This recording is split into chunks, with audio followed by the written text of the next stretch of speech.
Ahora mismo, probablemente tengas una parte importante de tu dinero concentrada en un solo lugar. Tu propio negocio, la empresa donde trabajas, un banco o bitcoins. Un solo activo que conoces de memoria y con el que te sientes tranquilo, precisamente porque es justo lo que más conoces. Pero lo que nadie te explicó nunca es que esa misma tranquilidad, la que sientes hoy por conocer también ese activo, es exactamente la señal de que algo puede estar sumamente mal.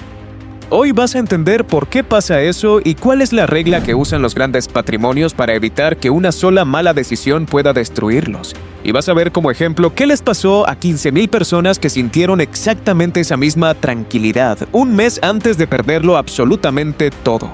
Vamos a entrar en materia ahora.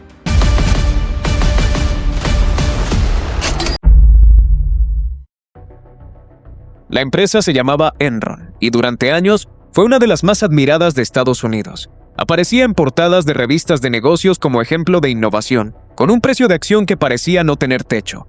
Cada mes, cuando un empleado aportaba una parte de su sueldo para su plan de retiro, la empresa igualaba esa contribución. Pero no lo hacía con dinero, lo hacía con acciones de la propia Enron. Eso, en un buen año, se sentía como un regalo. La acción subía. El retiro crecía más rápido que con cualquier otra opción disponible y nadie se hacía demasiadas preguntas sobre qué pasaría si esa acción alguna vez dejara de subir. Había además una regla dentro del plan que casi nadie discutía en voz alta ni cuestionaba con un abogado antes de firmar. Los empleados no podían vender esas acciones hasta cumplir 50 años. En el año 2000, la acción de Enron valía más de $90. Un año después, valía menos de $1. Y cuando el precio se estaba desplomando semana tras semana, miles de empleados estaban legalmente atrapados, sin poder vender ni una sola acción, viendo cómo su retiro se evaporaba en tiempo real en la misma pantalla donde antes veían crecer sus ahorros. Charles Prestwood trabajó 33 años en una planta de Enron, la mayor parte de su vida adulta. Tenía 63 años cuando la empresa quebró, ya pensando en el retiro que llevaba 3 décadas construyendo. Perdió el 99% de los ahorros de toda su vida y tuvo que contarlo meses después frente al Senado de Estados Unidos en una audiencia pública que quedó grabada para siempre. Esto no fue mala suerte. No fue un fraude que nadie podía haber anticipado desde la perspectiva del ahorro de cada empleado individual. Fue la consecuencia matemática, casi inevitable, de una sola decisión repetida miles de veces en miles de cuentas de retiro distinta, que el sueldo y el retiro de una persona dependieran exactamente de la misma cosa, al mismo tiempo, sin ningún respaldo alterno. Pero ¿por qué tanta gente, en tantas empresas distintas, en industrias que no tienen nada que ver con la energía, sigue tomando esa misma decisión? No es solo lo que les pasó a los empleados de Enron. A muchos les pasa lo mismo. Alguien pone todos sus ahorros en abrir un solo carrito de sándwiches. Otro compra un único apartamento porque el ladrillo nunca falla. Otro invierte todo en oro porque así lo hizo su familia durante generaciones. Otro pone todo en una sola criptomoneda porque cree haber entendido algo que el resto todavía no ve. Son decisiones que no se parecen en nada entre sí, y sin embargo, todas comparten exactamente el mismo error de fondo. En cada uno de estos casos, la persona no eligió esa apuesta porque la comparó con cuidado contra otras 10 opciones disponibles. La eligió porque dentro de esa categoría específica se siente experta. El único lugar donde cree tener una ventaja que los demás no tienen. Quien monta el carrito de sándwiches siente que ahí sí controla el resultado. Si trabaja más duro, vende más. Quien compra el apartamento siente que ahí sí entiende lo que compra porque puede tocarlo, a diferencia de una acción, que es solo un número en una pantalla. Quien hereda la costumbre del oro siente que hay generaciones de sabiduría familiar respaldándolo. Y quien trabaja en la empresa cuyas acciones compra siente, más que ningún inversionista externo que conoce por dentro ese negocio. Ese sentimiento tiene un nombre en la psicología del comportamiento. Se llama ilusión de control. Es la sensación de que, entre más cerca estás de algo, más puedes influir en su resultado, aunque esa cercanía casi nunca cambie nada sobre el riesgo real. Un estudio clásico de los años 70 encontró algo muy parecido en un lugar que no tiene nada que ver con el dinero. Cuando a la gente se le permite elegir su propio número de lotería, en lugar de que se lo asignen al azar, están dispuestos a pagar mucho más por ese mismo billete, con exactamente la misma probabilidad de ganar que cualquier otro. Elegirlo, sin ningún poder real sobre el resultado, ya se sentía como tener el control. Con el dinero pasa lo mismo. Nadie concentra su patrimonio en lo que menos conoce. Todos lo concentran precisamente en lo que más conocen, porque ahí es donde el cerebro, equivocadamente, siente que el riesgo baja solo por la cercanía. Y hay algo que empeora esto con el tiempo. Cuando esa apuesta ha salido bien durante varios años seguidos, la sensación de control se convierte en certeza. Nadie revisa una decisión que lleva 5 años dándole la razón. Los empleados de Enron no tenían dudas la mañana antes de que todo se derrumbara. Tenían más confianza que nunca, precisamente porque la acción llevaba años subiendo. Entonces, si concentrarse en lo conocido se siente tan seguro, ¿cómo se ve en la práctica protegerse de verdad? Vamos a verlo con ejemplos. Hay un vendedor de helados que decide, un verano, que quiere protegerse. Ya no quiere depender de un solo carrito, parado en una sola esquina, a merced de lo que pase ese día específico.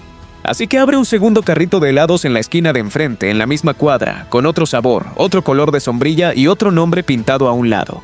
Se siente, por fin, más seguro. Ya no tiene un negocio, tiene 2. Y entonces llega una semana de lluvia. Los 2 carritos se quedan sin vender casi nada, exactamente el mismo día, por exactamente la misma razón. No tenía 2 protecciones distintas. Tenía la misma apuesta disfrazada 2 veces, vestida con 2 colores de uniforme distintos, en la misma cuadra, bajo la misma lluvia. ¿Sabes cuál es la pregunta que separa a quien diversifica de verdad de quien solo cree que lo está haciendo? Es, si a esto le va mal, a esto otro le va mal por la misma razón exacta o por una completamente distinta. Si ese mismo vendedor, en lugar de un segundo carrito de helados, hubiera abierto un carrito de café en esa segunda esquina, la historia habría sido otra. La misma semana de lluvia que hunde las ventas de helado probablemente ayuda a las ventas de café, porque la gente que no quiere un helado frío bajo la lluvia, sí quiere algo caliente en las manos mientras espera que escampe. Ahí sí hay una protección real. No contra la lluvia en general, ambos negocios siguen dependiendo del clima, de una forma o de otra, sino contra que un solo problema específico se lleve absolutamente todo al mismo tiempo, sin dejar nada de pie. Esa es la diferencia completa. No es cuántas cosas tienes, sino cuántas razones distintas tendrían que fallar, todas al mismo tiempo, para que te quedes sin nada. ¿Esto lo sabías antes? ¿Ya te lo habían explicado así? ¿Cierto que no? Entonces nos ganamos ese like. Suscríbete y comparte, porque aquí sí aprendes de verdad. Y con esto ya podemos volver al caso de Enron sin necesidad de explicarlo de nuevo desde cero. El sueldo de esos empleados dependía de que a Enron le fuera bien. Su retiro, guardado en acciones de la misma empresa, también dependía exactamente de que a Enron le fuera bien. No eran 2 protecciones distintas, aunque en el papel parecieran 2 cosas separadas, un sueldo por un lado y un plan de retiro por otro. Eran el mismo carrito de helados vendido 2 veces, en 2 esquinas de la misma cuadra, esperando la misma lluvia. Entonces, ahora vamos a ver cómo se ve esto en la práctica, en la vida de alguien que sí lo hace bien. El 15 de junio de 2026, un apostador aficionado al fútbol puso cerca de $1 millón a que España le ganaba a Cabo Verde en la primera fecha del Mundial. No era una corazonada arriesgada. España figuraba como favorita con un 92% de probabilidad implícita en las apuestas más seguras de todo el torneo, jugando contra un país que ni siquiera había clasificado antes a un Mundial. España no perdió. Empató 0-0. Ese solo resultado, Un resultado que estadísticamente debía ocurrir menos de una vez cada 12 intentos. se llevó el millón completo en un instante, sin ningún tipo de aviso previo. Y aquí está la parte que de verdad importa, la que cambia todo lo demás. España no estaba equivocada como candidata. Un mes después, ganó el Mundial completo venciendo a Argentina en la final. España era, de lejos, el mejor equipo del torneo y la lectura resultó ser exactamente correcta. El problema nunca fue la convicción, fue el tamaño de la apuesta. Si esa misma persona, con la misma certeza y con la misma lectura correcta sobre España, hubiera puesto ahí solamente el 10 o el 15% de ese capital, ese empate le habría dolido, pero no lo habría sacado del juego. Habría podido seguir apostando durante el resto del torneo a favor del mismo equipo en el que tenía razón, y habría terminado ganando con el resto de su capital lo que ese primer tropiezo le quitó. Un 92% de probabilidad sigue teniendo, matemáticamente, un 8% de posibilidad de fallar. Y la única forma de sobrevivir a ese 8%, sin importar cuántas veces tengas razón después, es no jugártelo nunca todo en un solo resultado, por segura que se vea la apuesta esa noche. Por eso la pregunta que de verdad importa nunca es, ¿qué tan seguro estoy de que esto va a funcionar? Si esta apuesta específica es la que falla, todavía voy a tener con qué seguir jugando mañana. Por eso, Quienes administran grandes patrimonios nunca empiezan una decisión preguntando cuánto pueden ganar. Empiezan preguntando cuánto pueden perder sin salir del juego. La ganancia es la parte fácil de calcular. Lo que separa a quien administra bien el dinero de quien no es que resuelve la segunda pregunta antes de dejarse seducir por la primera. La próxima vez que sientas que algo es seguro, solo porque lo conoces bien, pregúntate si esa seguridad viene del riesgo real que tiene esa apuesta o solo de lo familiar que se siente. Ya sabes que no debes apostarlo todo a una sola cosa. Pero queda una pregunta todavía más peligrosa que esa. ¿Cuánto tiempo llevas esperando el momento perfecto para empezar ese emprendimiento, para iniciar el ahorro o para comenzar ese negocio que tienes pensado? Esa espera tiene un costo que no se mide en pesos, se mide en años. Y de eso habla exactamente la regla número 2. Acá te dejo ese video para que hagas clic ahora mismo y no te quedes sin esa información valiosa. Dale like y suscríbete, que aquí las reglas del juego del dinero apenas comienzan.